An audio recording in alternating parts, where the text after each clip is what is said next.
ശരണം. ശ്രീ കരുണാകര ഗുരുവിൻ്റെ 7 നമ്പർ ഗുരുവാണിയിൽ ഗുരു നൽകുന്ന ഉപദേശം ശ്രദ്ധിക്കുക.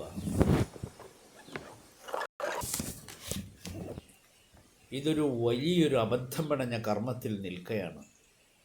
നിങ്ങൾക്കത് മനസ്സിലാക്കി ഇനിയുള്ള കാലത്ത് നിങ്ങൾ ആരാണെന്ന് മനസ്സിലാക്കി പ്രവർത്തിച്ച് ഈ കർമ്മത്തിൻ്റെ മൂല്യത എടുത്തിട്ട് ഇതിൻ്റെ ഭാഗ്യം നിങ്ങളുടെ കുഞ്ഞുങ്ങളെങ്കിലും അത് എടുക്കാനുള്ള എല്ലാ വൈരാഗ്യ ബുദ്ധിയും സ്നേഹവും ആദരവും എല്ലാ വിധത്തിലുള്ള സമ്പന്നതയും നിങ്ങൾക്കുണ്ടാകാൻ ആ ദൈവം തന്നെ നിങ്ങളെ സഹായിക്കാനല്ലാതെ എന്നാലാവുന്നില്ല.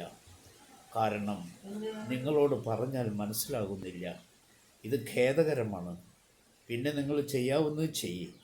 ഇപ്പം ഞാൻ ഇത് നിങ്ങളെ പറഞ്ഞറിയിച്ചത് നിങ്ങൾ അവകാശം എന്താണെന്ന് നിങ്ങൾ മനസ്സിലാക്കിയില്ല, പറഞ്ഞിട്ടും മനസ്സിലായില്ല. കണ്ട് മനസ്സിലാക്കാനുള്ള ഒരു കർമ്മഗതി നിങ്ങൾക്കില്ലതാനും. എന്താണ് ഇത്? ഇങ്ങനെയായി പോയാൽ അടുത്ത തലമുറയ്ക്ക് ഇത് അപകടം പണിത് വെച്ച കോടാലി പോലെ ആകുകയില്ലേ? അത് നിങ്ങൾ ചിന്തിപ്പിക്കണം. ഇതെല്ലാം നമ്മുടെ ധർമ്മത്തിൽ കൂടിയും നമ്മുടെ കർമ്മത്തിൽ കൂടിയും സകല അപാകതയും മാറ്റി വിജ്ഞാനപ്രദമായ ധർമ്മത്തിലേർപ്പെട്ട് വന്നിട്ട് ജ്ഞാനത്തിൻ്റെ അവകാശിയായി നമ്മുടെ സന്താനം അത് ലോകത്തിന് ദാനം ചെയ്യത്തക്ക വിധത്തിലാകണമേ എന്നുള്ള പ്രാർത്ഥനയോടുകൂടി നിങ്ങളെല്ലാവരും ഇത് കാണണം.